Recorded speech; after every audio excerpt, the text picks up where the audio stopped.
জাতীয় নির্বাচন অনুষ্ঠানের আয়োজন করেন।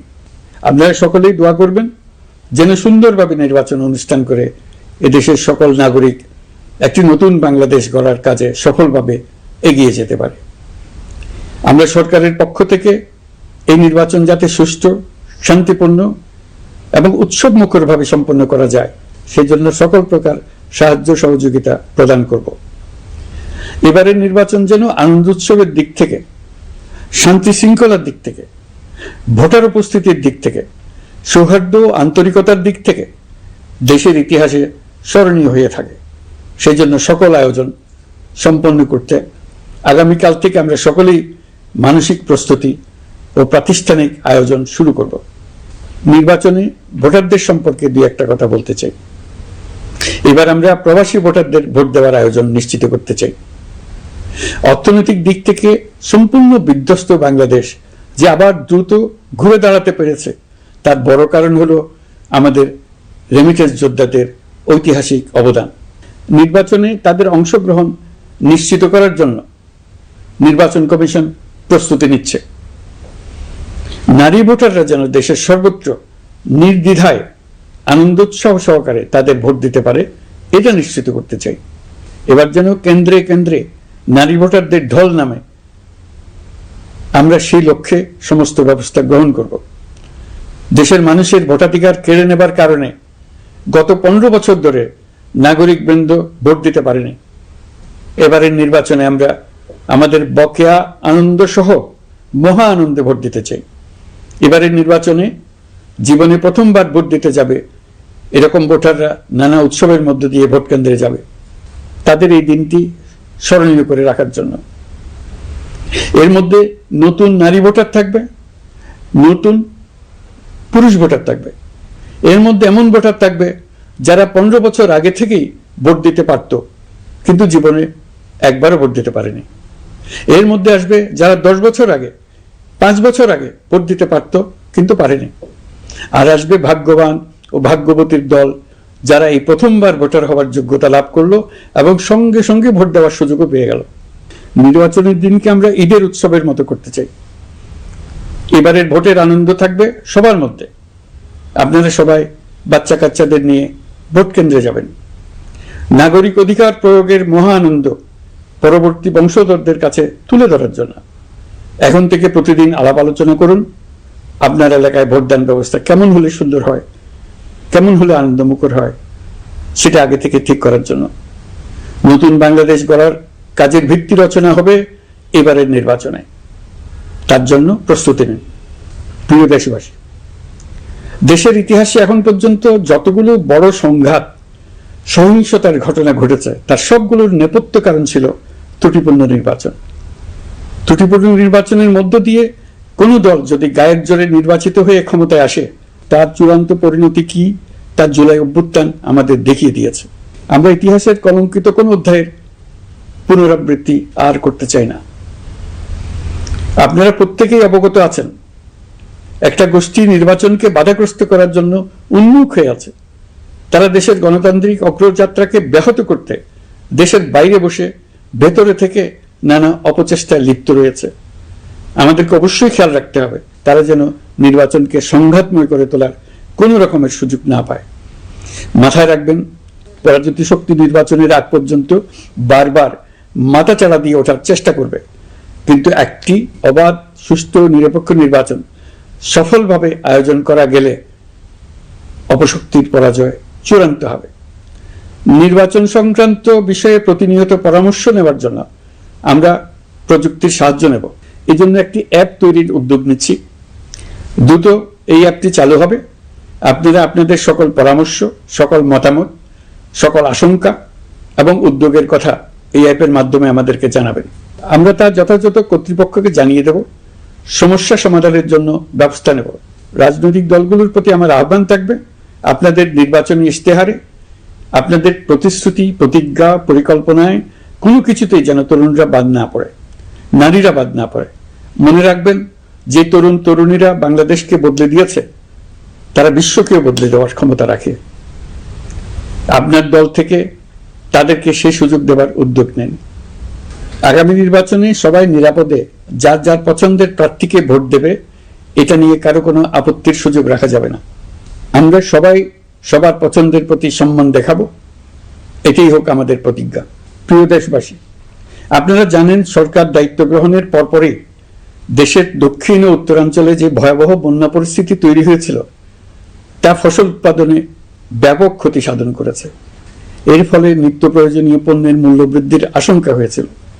তবে সংশ্লিষ্ট প্রতিষ্ঠান ও কর্তৃপক্ষের যথাযথ পদক্ষেপ, নজরদারি ও মধ্যস্বত্বভোগীদের দৌরাত্ম্য কমানোর ফলে এটি এড়ানো গেছে। বিশেষ করে এবছরের পবিত্র মাহে রমজান মাস থেকে শুরু করে এখন পর্যন্ত বাজার পরিস্থিতি স্থিতিশীল রয়েছে। মূল্যস্ফীতির নিয়ন্ত্রণ ছিল আমাদের জন্য সবচেয়ে বড় চ্যালেঞ্জ। ভঙ্গুর অর্থনীতি ও বন্যার কারণে খাদ্য মূল্যস্ফীতি হয়েছিল প্রায় 14%। এখন সেটা অর্ধেকে নেমে আসছে। আমরা আশা করছি ডিসেম্বরের মধ্যে এটা 6% নেমে আসবে। এই জুন মাসে দেশের সার্বিক মূল্যস্ফীতি কমে 8.48% হয়েছে, যা বিগত 35 মাসের মধ্যে সর্বনিম্ন। এই নিয়ে 4 মাস ধরে সার্বিক মূল্যস্ফীতি ক্রমান্বয়ে কমেছে। বর্তমান অন্তর্বর্তীকালীন সরকারের প্রতি প্রবাসীদের অসীম আস্থার ফলে মুদ্রা বাজারেও স্থিতিশীলতা ফিরে আসছে। গত অর্থ বছরে ব্যাংকিং চ্যানেলে রেকর্ড $3033 কোটি প্রবাসী আয় দেশে এসেছে। রপ্তানি আয়ে প্রায় 9% প্রবৃদ্ধি হয়েছে। এর ফলে টাকা শক্তিশালী হয়েছে। অনেক বছর পর ডলারের বিপরীতে টাকার মান বাড়ছে। গত 11 মাসে বৈদেশিক পাওনাদারদের পাওনা সুদ ও আসল বাবদ $4 বিলিয়ন অর্থাৎ $400 কোটি অর্থ পরিশোধ করা হয়েছে, যা এ যাবৎকালের সর্বোচ্চ। আগের বকেয়া আদায় পরিশোধের পরও বৈদেশিক মুদ্রার রিজার্ভ বাড়ছে। আগামীতে এই ধারা বজায় থাকবে বলে আমরা আশা করি। বিদেশি বিনিয়োগ বৃদ্ধিতে বিভিন্ন উদ্যোগ নেওয়ার ফলে এই বছরের প্রথম 3 মাসে বিদেশি বিনিয়োগ এসছে $10,500 কোটি। গত বছরের একই সময়ের তুলনায় এটা দ্বিগুণেরও বেশি। আর অক্টোবর থেকে হিসাব করলে 6 মাসে ফরেন ডাইরেক্ট ইনভেস্টমেন্ট এসছে $16,500 কোটি, যা গত সরকারের আমলের শেষ 6 মাসের তুলনায় দ্বিগুণ। কর্মসংস্থান সৃষ্টি অন্তর্বর্তীকালীন সরকারের অন্যতম বড় লক্ষ্য। সম্প্রতি হংকং ভিত্তিক শিল্প গোষ্ঠী হান্ডা বাংলাদেশের বস্ত্র তৈরি পোশাক খাতে $250 মিলিয়ন বিনিয়োগের প্রতিশ্রুতি নিয়ে এসছে, যা এই খাতে চীনা কোনো কোম্পানির একক সর্বোচ্চ বিনিয়োগ। তাদের এই বিনিয়োগের ফলে 25,000 লোকের কর্মসংস্থান হবে। আমরা দৃঢ়ভাবে বিশ্বাস করি হান্ডার এই বিনিয়োগ আরও চীনা কোম্পানিকে এই দেশে বিনিয়োগের জন্য উৎসাহিত করবে। এর মাধ্যমে আমাদের তরুণ তরুণীদের কর্মসংস্থানের পথ খুলবে। গত 16 বছরে দেশ থেকে যে বিপুল পরিমাণ অর্থ পাচার হয়ে গিয়েছে, আমরা সেটা ফিরিয়ে আনার উদ্যোগ নিয়েছি। এই দীর্ঘ আইনি প্রক্রিয়ার জন্য সরকার নামকরা বিদেশি আইনি প্রতিষ্ঠানকে নিয়োগ দিয়েছে। যথাযথ আইনি পদক্ষেপের ফলে বিশ্বের বিভিন্ন দেশে ফেসিবাদী দুর্বৃত্তরা যে অর্থ সম্পদের পাহাড় গড়েছে তার কিছু কিছু ইতিমধ্যে জব্দ হয়েছে। এই কার্যক্রম সঠিকভাবে চালিয়ে যেতে পারলে অল্প সময়ের মধ্যে আরো কিছু ইতিবাচক ফলাফল পাওয়া যাবে বলে আমি বিশ্বাস করি। দেশের ভেঙে পড়া অর্থনীতিকে মজবুত করতে হলে আমাদের চিন্তায় মৌলিক পরিবর্তন আনতে হবে। আমি বরাবরই বলে এসেছি, এদেশের নদী ও বিশাল সমুদ্র আমাদের মূল্যবান সম্পদ। আমরা এই সম্পদকে কাজে লাগিয়ে সমান্তরালভাবে পানিভিত্তিক অর্থনীতি গড়ে তুলতে চাই। আমরা প্রায় ভুলে যাই যে বঙ্গোপসাগরের একটা অংশও আমাদের দেশ। এর পরিমাণ আমাদের মোট জমির পরিমাণের চাইতে বেশি। আমরা প্রায় সবসময় জমিভিত্তিক আমাদের অর্ধেক দেশ নিয়ে মাথা ঘামাই, বাকি পানিভিত্তিক অর্ধেক দেশকে হিসাবেই ধরি না, কারণ আমরা ওই অংশে বসবাস করি না। আমরা তো হাওর বাওয়ারেও বসবাস করি না, তাই বলে তো তাকে হিসাবের বাইরে রাখি না। এখন থেকে আমাদের অংশের বঙ্গোপসাগরকে আমরা আমাদের দেশের মূল্যবান অংশ, এই কথা সবসময় মাথায় রেখে অগ্রসর হব। এই অংশের পানির উপর দিয়ে দেশ বিদেশের সঙ্গে আমরা বাণিজ্য করব, তার মাধ্যমে আমরা পুরো পৃথিবীকে আমাদের প্রতিবেশী বানাবো। এই পানির মধ্যে আছে অফুরন্ত সম্পদ, মৎস্য সম্পদ, যা প্রতি বছর ফসল দেয়। এই পানির নিচে আছে অফুরন্ত গ্যাস। এর সব কিছুকে নিয়েই প্রতিনিয়ত আমাদের চিন্তা ভাবনাকে চালিত করতে হবে। বর্তমান সরকার চট্টগ্রাম বন্দর ব্যবস্থাপনাকে নতুন করে সাজানোর উদ্যোগ নিয়েছে। সরকার সম্প্রতি বাংলাদেশ নৌবাহিনী পরিচালিত ড্রাই ডক লিমিটেডকে নিউ মুরিং টার্মিনাল কন্টেইনার হ্যান্ডলিংয়ের দায়িত্ব দিয়েছে। তারা কাজ শুরু করা মাত্রই কিছু ইতিবাচক পরিবর্তন এসছে। প্রথম 2 সপ্তাহে দেখা গেছে আগের তুলনায় প্রতিদিন গড়ে 225টি বেশি কন্টেইনার হ্যান্ডলিং হচ্ছে। এই বন্দরকে আধুনিকভাবে গড়ে তোলা গেলে তা শুধু বাংলাদেশের অর্থনীতিতেই ভূমিকা রাখবে না, নেপাল, ভুটান সহ পার্শ্ববর্তী অঞ্চলের অর্থনীতিতে ইতিবাচক ভূমিকা রাখতে সক্ষম হবে। বিনিময়ে তারাও উপকৃত হবে, আমরাও উপকৃত হব। আমাদের উপকূল অঞ্চল অফুরন্ত সম্ভাবনার আধার। কুমিরা থেকে টেকনাফ পর্যন্ত নানা বন্দরের কর্মচাঞ্চল্যে সমগ্র উপকূল অঞ্চলকে দক্ষিণ এশিয়ার একটি গুরুত্বপূর্ণ অর্থনৈতিক প্রাণকেন্দ্র হিসেবে প্রতিষ্ঠা করবে। এই পুরো অঞ্চলে অনেকগুলো শিল্পাঞ্চল গড়ে উঠবে শুধু সমুদ্রের সান্নিধ্য এবং তার ব্যবহারের দক্ষতার কারণে। সমুদ্র উপকূলীয় অঞ্চলের সম্পদ ও পরিবেশের টেকসই ব্যবহার নিশ্চিত করতে আমাদের বন্ধু দেশগুলোর সঙ্গে আলোচনা শুরু করেছি। তারা উৎসাহ সহকারে সাড়া দিয়েছেন। গভীর সমুদ্রকে আমরা এখনো আমাদের কল্যাণে কাজে লাগাতে পারিনি। একে কেন্দ্র করে আমরা মাছ পালন, আহরণ ও প্রক্রিয়াজাতকরণের শিল্প গড়ে তুলতে কাজ শুরু করেছি। এতে করে লক্ষ লক্ষ মানুষের কর্মসংস্থান হবে, আমাদের অর্থনীতি নতুন শক্তিতে বলীয়ান হবে। প্রিয় দেশবাসী, প্রবাসী বাংলাদেশিদের জন্য ভিসা সংক্রান্ত জটিলতা দূর করতে আমরা গভীরভাবে কাজ করে যাচ্ছি। বাংলাদেশি নাগরিকদের জন্য আরব আমিরাত পুনরায় ভিসা চালু করেছে। মালয়েশিয়া কর্তৃপক্ষ বাংলাদেশি কর্মীদের জন্য প্রথমবারের মতো মাল্টিপল এন্ট্রি ভিসা চালু করেছে। অন্যান্য দেশের সঙ্গেও ভিসা জটিলতা কিভাবে কমিয়ে আনা যায় এ নিয়ে আমরা কাজ করে যাচ্ছি। আগামী 5 বছরে জাপানে অন্তত 1 লক্ষ বাংলাদেশি তরুণদের পাঠানোর প্রস্তুতি শুরু করেছে। তরুণদের সেখানে পাঠানোর জন্য বিশেষ প্রশিক্ষণ, অন্যান্য ব্যবস্থাও আমরা নিতে শুরু করেছি। এর পাশাপাশি আমরা ইতালি, দক্ষিণ কোরিয়া, সার্বিয়া সহ বিভিন্ন দেশে দক্ষ কর্মীদের পাঠানোর উদ্যোগ নিয়েছি।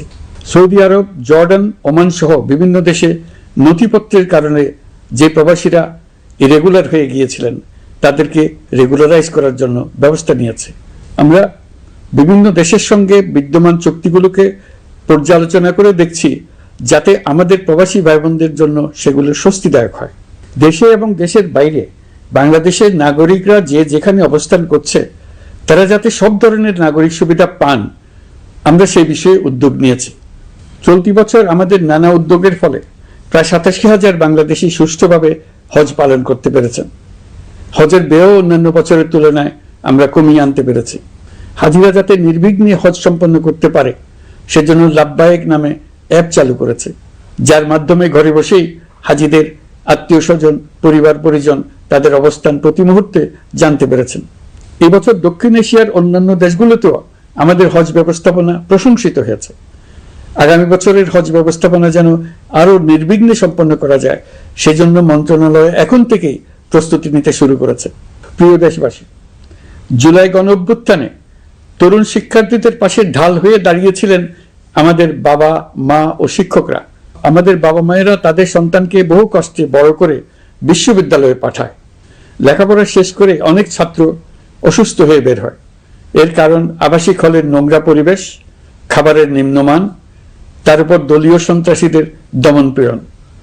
বিশ্ববিদ্যালয়ে পড়াশোনার পরিবর্তে প্রতিদিন শিক্ষার্থীদের জোর করে রাজনৈতিক দলের প্রোগ্রামে নিয়ে যাওয়া হতো। প্রশাসন ও শিক্ষকরা সবই জানতেন, অথচ কেউ এটি থামাতে পারেননি, চেষ্টাও করেননি। কারণ শিক্ষকদের একটি বড় অংশ প্রমোশনের জন্য, সুবিধার জন্য দলীয় রাজনীতিতে জড়িত ছিলেন, নিপীড়কের ভূমিকায় ছিলেন। প্রতিটি বিশ্ববিদ্যালয়ের আবাসিক হলগুলোতে দলীয় সন্ত্রাসীদের নিয়ন্ত্রণ আর অমানসিক নির্যাতন চলত। সেখানে গড়ে তোলা হয়েছিল টর্চার সেল। অন্তর্বর্তী সরকার প্রতিশ্রুতিবদ্ধ যে আমরা আর কখনো শিক্ষা প্রতিষ্ঠানগুলোকে এমন কোনো রাজনীতি দ্বারা কলুষিত হতে দেব না যা পড়াশোনার পরিবেশ নষ্ট করে, তরুণদের জীবন ধ্বংস করে। বাবা মায়েদের যেন সন্তানকে বিশ্ববিদ্যালয়ে পড়তে পাঠিয়ে আর কখনো শঙ্কায় থাকতে না হয়। বর্তমান সরকার দায়িত্ব গ্রহণের পরপরই শিক্ষা ব্যবস্থার উন্নতির জন্য ধারাবাহিকভাবে পরামর্শ কমিটির সঙ্গে বৈঠক করেছে, বিভিন্ন উদ্যোগ হাতে নিয়েছে। বিদ্যালয়গুলোতে শিক্ষার মান কিভাবে বাড়ানো যায় সে বিষয়ে বিভিন্ন উদ্যোগ নেওয়া হচ্ছে। সরকার কিছুদিন আগে সারা দেশের সরকারি প্রাথমিক বিদ্যালয়ের সব প্রধান শিক্ষকের বেতনের গ্রেড 1 ধাপ বাড়িয়ে 10ম গ্রেড করার সিদ্ধান্ত নিয়েছে। এটি একটি যুগান্তকারী সিদ্ধান্ত। প্রাথমিক বিদ্যালয়গুলিতে শূন্য পদে 6,500 প্রধান শিক্ষক নিয়োগের প্রক্রিয়া চলছে। প্রাথমিকের পড়াশোনার পদ্ধতিগত পরিবর্তনের দিকেও আমরা মনোযোগ দিচ্ছি।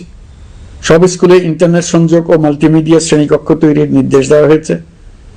পার্বত্য চট্টগ্রামে কমপক্ষে 100টি স্কুলে এবছরের মধ্যেই ই-লার্নিং চালু হবে।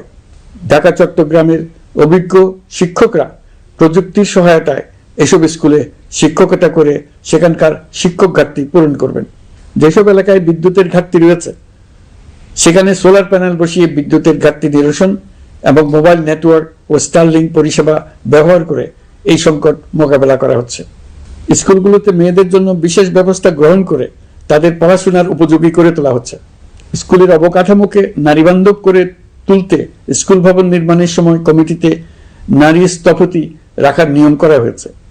আমাদের লক্ষ্য হলো স্কুল ভবনের ডিজাইন থেকে শুরু করে পড়াশোনার পরিবেশ চিন্তা ভাবনায় মেয়েদেরকে বিশেষভাবে গুরুত্ব দেওয়া, যাতে তারা ব্যক্তিগত নিরাপত্তা ও স্বাস্থ্যের দিক থেকে স্বস্তিদায়ক পরিবেশে পড়াশোনা করতে পারে। প্রিয় দেশবাসী, জুলাই গণ অভ্যুত্থানে শহীদ ও আহত যোদ্ধাদের জন্য আমরা নিরলসভাবে কাজ করে যাচ্ছি। এখন পর্যন্ত 775টি শহীদ পরিবারকে প্রায় 100 কোটি টাকার সঞ্চয়পত্র ও মাসিক ভাতা বাবদ ব্যাংক চেক দেওয়া হয়েছে। অবশিষ্ট যারা আছেন তাদেরও কয়েকটি আইনগত বিষয় নিষ্পত্তি সাপেক্ষে সঞ্চয়পত্র দেওয়ার প্রক্রিয়া চলছে। এর পাশাপাশি আহত 13,800 জন জুলাই যোদ্ধাকে 3টি ক্যাটাগরিতে নগদ টাকা ও চেক বাবদ 153 কোটি 4 লাখ টাকা প্রদান করা হয়েছে। 78 জন অতি গুরুতর আহত জুলাই যোদ্ধাকে সিঙ্গাপুর, থাইল্যান্ড, তুরস্ক এবং রাশিয়ার উন্নত চিকিৎসার জন্য পাঠানো হয়েছে এবং চিকিৎসা ব্যয় বাবদ এ পর্যন্ত প্রায় 100 কোটি টাকা ব্যয় হয়েছে। আহতদের পুনর্বাসনের জন্য সরকারের সবকটি মন্ত্রণালয়ের সম্মিলিত প্রচেষ্টায় বিভিন্ন ধরনের উদ্যোগ নেওয়া হচ্ছে। ফ্যাসিবাদী সরকারের আমলে দেশের শহরে বন্দরে হাজারো প্রতিষ্ঠান, সড়ক, সেতু, সেনানিবাস, যুদ্ধজাহাজ, স্কুল, কলেজ, বিশ্ববিদ্যালয়ের নাম পরিবর্তন করে স্বৈরাচার তার নিজের এবং নিজের পরিবারের সদস্যদের নামে চালু করেছিল। আমরা সব নাম পরিবর্তন করে আগের নাম বা মানানসই নাম করে দিয়েছি। প্রিয় দেশবাসী, অন্তর্বর্তীকালীন সরকার এমন এক অবস্থায় দেশের দায়িত্বভার গ্রহণ করেছিল যখন প্রতিটি গণতান্ত্রিক প্রতিষ্ঠান, অফিস, আদালত বিধ্বস্ত অবস্থায় ছিল। আমাদের প্রথম এবং প্রাথমিক কাজ ছিল এই প্রতিষ্ঠানগুলো সংস্কার এবং পুনর্নির্মাণে হাত দেওয়া, আইন শৃঙ্খলা বাহিনী পুনর্গঠন, অর্থনীতি পুনরুদ্ধার, আইন আদালত, নির্বাচন কমিশন সহ যাবতীয় গণতান্ত্রিক প্রতিষ্ঠানকে সচল করা এবং নাগরিকদের নিকট দায়বদ্ধ করে তোলা। রক্তাক্ত জুলাই ছিল স্বৈরাচারের বিরুদ্ধে তরুণদের পুঞ্জীবিত ক্ষোভের বহিঃপ্রকাশ। 16 বছর ধরে সরকারের স্বৈরাচারী আচরণের বিরোধিতা করে যতগুলো আন্দোলন হয়েছে প্রতিটিতেই দলীয় সন্ত্রাসীরা অস্ত্র হাতে আন্দোলনকারীদের আক্রমণ করেছে। প্রতিটি আন্দোলনকেই দমন করার জন্য দলীয় সন্ত্রাসীরা সর্বোচ্চ আঘাত করেছে, যেখানে আইনশৃঙ্খলা বাহিনীকেও অংশ নিতে নির্দেশ দেওয়া হয়েছে অথবা দাঁড়িয়ে দর্শকের ভূমিকায় থাকতে বলা হয়েছে। একটি স্বাধীন বিচার বিভাগের জন্য অন্তর্বর্তী সরকার সংস্কার কাজ হাতে নিয়েছে। বিচার বিভাগীয় সংস্কার কমিশনের প্রস্তাবনা অনুযায়ী সুপ্রিম কোর্ট বিচারক নিয়োগ সহ যে সকল কাজ এই সরকার স্বল্প সময়ের মধ্যে করে যেতে পারবে সে সকল কাজের অধিকাংশ ইতিমধ্যে সম্পন্ন করা হয়ে গেছে, বাকি কাজ চলমান রয়েছে। স্বৈরাচার আমলে দলীয় বাহিনীতে পরিণত হওয়া ভঙ্গুর আইনশৃঙ্খলা বাহিনীকে নতুন করে গড়ে তোলার জন্য আমরা সর্বোচ্চ ব্যবস্থা নিয়েছি। আইনশৃঙ্খলা বাহিনী দ্বারা কোনো মানবাধিকার লঙ্ঘন যাতে না ঘটে সেই জন্য পুলিশ সদর দপ্তরে একটি সেল কার্যকর করা হয়েছে, যেখানে মানবাধিকার সহ পুলিশ সদস্যদের মাধ্যমে সংগঠিত যে কোনো অপরাধের বিষয়ে অভিযোগ করা যায়। এই সমস্ত সেল অন্যান্য আইন প্রয়োগকারী সংস্থার প্রধান কার্যালয়ও স্থাপন করা হচ্ছে। আসামিদের জিজ্ঞাসাবাদ হবে স্বচ্ছ কাচের ঘরে। হাজতখানায় বন্দীদের মানবিক সেবা নিশ্চিত করা হবে। অভিযান পরিচালনার সময় পুলিশ যেন জিপিএস ট্র্যাকিং সিস্টেম ডিভাইস সহ বডি ক্যামেরা পরিধান করেন তা নিশ্চিত করা হবে। পুলিশ যেন আর কখনোই কোনো আন্দোলন দমনে প্রাণঘাতী অস্ত্র ব্যবহার করতে না পারে সেই ব্যবস্থা নেওয়া হয়েছে। বেআইনি সমাবেশে বল প্রয়োগের ক্ষেত্রে জাতিসংঘের স্বীকৃত 5টি ধাপ অনুযায়ী পুলিশ সদস্যদের প্রশিক্ষণ দেওয়া হচ্ছে। সব মিলিয়ে স্বরাষ্ট্র মন্ত্রণালয়ের পুলিশ সংস্কার কমিশনের প্রস্তাব অনুযায়ী 16টি সংস্কার কাজ সম্পন্ন হয়েছে। আরও 43টি সংস্কার কাজ সমাপ্ত হওয়ার পথে। দেওয়ানি আইন, নারী ও শিশু নির্যাতন দমন আইন সহ বিভিন্ন আইনগত সংস্কার সম্পন্ন হয়েছে। সম্প্রতি সরকার ফৌজদারি কার্যবিধি সংশোধন অধ্যাদেশ 2025 অনুমোদন করেছে। এর ফলে এখন থেকে কোনো ব্যক্তিকে আটকের পর 12 ঘন্টার মধ্যে যত দ্রুত সম্ভব পরিবারকে জানাতে হবে। আটককৃত ব্যক্তিকে আইনজীবীর সঙ্গে সাক্ষাতের সুযোগ দিতে হবে। গ্রেপ্তারকৃত ব্যক্তি রিমান্ডের পর অসুস্থ বা আহত হলে তাকে ডাক্তার কর্তৃক পরীক্ষা করতে হবে এবং আঘাতের কারণ নিশ্চিত হতে হবে। তার প্রয়োজনীয় চিকিৎসা দিতে হবে।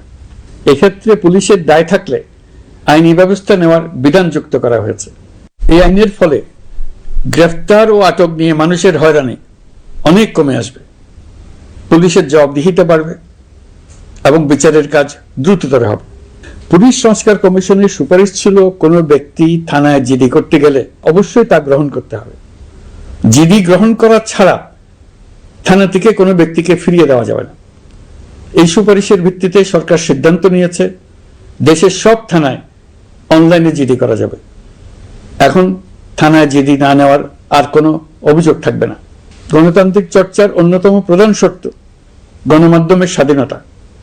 অতীত ইতিহাসের দিকে তাকালে দেখা যায় মুক্ত সাংবাদিকতার ক্ষেত্রে প্রথম এবং সবচেয়ে বড় বাধা হিসেবে কাজ করেছে সরকার। অন্তর্বর্তী সরকার এইসব বাধা অপসারণে বিভিন্ন উদ্যোগ নিয়েছে। আমরা সমালোচনাকে উন্মুক্ত করে দিয়েছি। যে কেউ চাইলেই যে কোনো মাধ্যমে, সেটা মূলধারার গণমাধ্যম হোক কিংবা সামাজিক যোগাযোগ মাধ্যমেই হোক, সরকারের সমালোচনা করতে পারছেন। এমনকি রাষ্ট্রীয় গণমাধ্যমেও সরকারের সমালোচনা করা যাচ্ছে। নিকট অতীতে যা ছিল অকল্পনীয়। সাংবাদিকদের জবাবদিহিতা নিশ্চিত করার জন্য সরকার ইতিমধ্যে প্রেস কাউন্সিল পুনর্গঠন করেছে। আপনারা জানেন, সামাজিক যোগাযোগ মাধ্যমে প্রতিদিন বিপুল পরিমাণ গুজব ও অপতথ্য ছড়িয়ে পড়ছে। দেশকে অস্থিতিশীল করতে হাতিয়ারে পরিণত হয়েছে গুজব। অপতথ্য মোকাবেলা করার জন্য সাংবাদিকদের সক্ষমতা বাড়াতে বিভিন্ন ধরনের প্রশিক্ষণের ব্যবস্থা নেওয়া হচ্ছে। স্বৈরাচারী সরকার আমলে সাংবাদিকতার ক্ষেত্রে বড় বাধা ছিল ডিজিটাল নিরাপত্তা আইন, যা পরে সাইবার নিরাপত্তা আইন রূপে আবির্ভূত হয়েছিল। আমরা এই আইনটি বাতিল করেছি। এই আইনের অধীনে সাংবাদিকদের বিরুদ্ধে করা সব মামলা বাতিল করা হয়েছে। সংবাদ মাধ্যমের স্বাধীনতা নিশ্চিতকরণে এটি একটি বড় অগ্রগতি। নতুন যে আইন প্রণীত হয়েছে তাতে আগের আইনের নিবর্তনমূলক 9টি ধারা বাদ দেওয়া হয়েছে। আগের আইনের আওতায় করা 95% মামলায় এসব ধারায়। আমরা বিশ্বাস করি নতুন আইন প্রণয়নের পর সাংবাদিকদের আইনি হয়রানি বন্ধ হবে। গত বছর মানুষের প্রতিবাদকে স্তব্ধ করে দিতে ফ্যাসিবাদী সরকার ইন্টারনেট বন্ধ করে দিয়েছিল, যাতে গোপনে তারা দমন নিপীড়ন হত্যাকাণ্ড চালাতে পারে। অন্তর্বর্তী সরকার সাইবার সুরক্ষা আইন সংশোধন করে নতুন অধ্যাদেশে প্রথমবারের মতো ইন্টারনেটকে মৌলিক অধিকার হিসেবে অন্তর্ভুক্ত করেছে। সম্প্রতি আন্তর্জাতিক bandwidth real time internet traffic পরিবহনে 4 টেরাবাইট সেকেন্ডের মাইলফলক অতিক্রম করেছে বাংলাদেশ সাবমেরিন কেবলস পিএলসি। বাংলাদেশে ইন্টারনেট সেবার মান ভালো করতে সরকারের পক্ষ থেকে সর্বোচ্চ উদ্যোগ নেওয়া হয়েছে। প্রিয় দেশবাসী, আপনাদের আহ্বানে একটি ঐতিহাসিক সন্ধিক্ষণে আমরা দায়িত্বভার গ্রহণ করেছিলাম। জুলাই অভ্যুত্থানে সৃষ্ট নতুন বাংলাদেশের যে অভূতপূর্ব সম্ভাবনা জাগ্রত হয়েছে, তাকে এগিয়ে নিতে আপনারা আমাদেরকে দায়িত্ব দিয়েছিলেন। গত 12 মাস ধরে আপনাদের সবাইকে সাথে নিয়ে জুলাইয়ের দাবি পূরণের চেষ্টা করে যাচ্ছি। আসুন আজ জুলাই গণ অভ্যুত্থান দিবসে প্রতিজ্ঞাবদ্ধ হই এই জাতিকে আমরা আর কখনো বিভক্ত হতে দেব না। আমরা সকল নাগরিকের প্রতি মর্যাদাশীল থাকব, তিনি যেই পরিচয়েরই হন না কেন। আমরা দৈনন্দিন জীবনে নানা ঘাত প্রতিঘাতে সাময়িকভাবে যদি পথভ্রষ্ট হয়েও পড়ি, প্রতি বছর জুলাই আমাদেরকে নতুন করে ঐক্যবদ্ধ হতে শক্তি যোগাবে। জুলাই তরুণদের উসিলায় জাতির আত্ম আবিষ্কারের মাস, ভুল ভ্রান্তি শুধরে নেবার মাস, গর্তে পড়ে যাওয়ার প্রবণতা থেকে নিজেদেরকে রক্ষা করার মাস।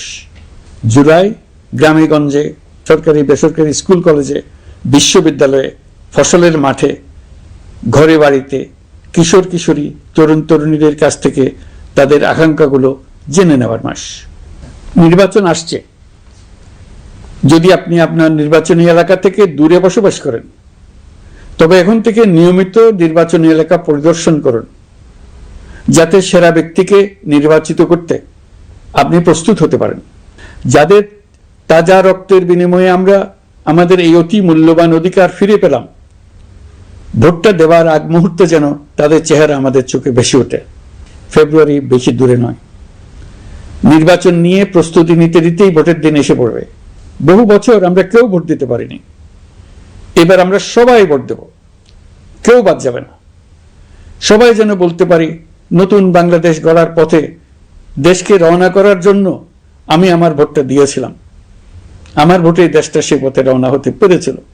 জুলাই গণ অভ্যুত্থান দিবসে সকল নাগরিকের কাছে আমার আহ্বান, আসুন নতুন বাংলাদেশ গড়ার প্রথম বড় পরীক্ষায় সফলভাবে উত্তীর্ণ হই।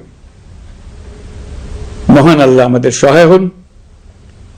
আল্লাহ হাফেজ।